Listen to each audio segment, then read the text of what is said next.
ఒకసారి ఒక చెవుల డాక్టర్ దగ్గరికి, ఈఎన్టీ స్పెషలిస్ట్, ఇయర్ డాక్టర్ దగ్గరికి ఒక భర్త వెళ్ళాడు.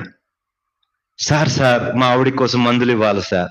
ఏమి ఇవ్వాలి? ట్రీట్మెంట్ చేయాలి సార్. ఏం ట్రీట్మెంట్ చేయాలా? హియరింగ్ ఎయిడ్ ఇవ్వాలి సార్, చెవిటి మిషన్ ఇవ్వాలి సార్, మా ఆవిడికి ఎనబట్టలేదు సార్ అన్నాడు. అవునా, సరే మీ ఆవిడ తీసుకొస్తే ఎలాగా ఏంటో చూస్తానయ్యా, ఎలాంటి పవర్ఫుల్ ఇవ్వాలో ఏమిటో చూస్తానయ్యా అంటే, అసలు మీ ఆవిడ ఎందుకు సార్, నాకు ఇయ్యండి సార్, నేను పెడతాను తీసుకెళ్ళి అంటున్నాడంట.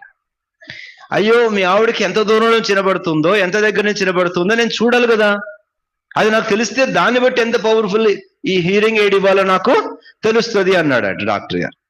కాదు సార్, మీరు ఇవ్వండి సార్ అంటున్నాడంట.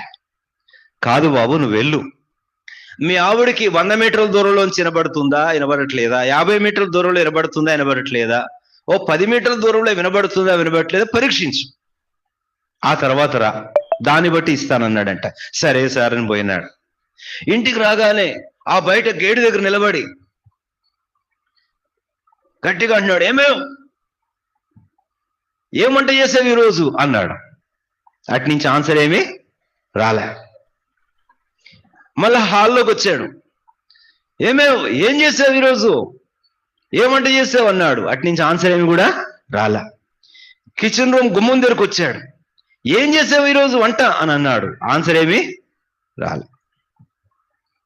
దగ్గరకు వచ్చాడు, వీపు వెనకాల నిలబడ్డాడు, 2 భుజాల మీద చేతులు వేశాడు. ఏం చేసావు వంట అన్నాడు. అప్పుడు ఆ భార్య అంది, ఇప్పటికి 4 సార్లు చెప్పానంది.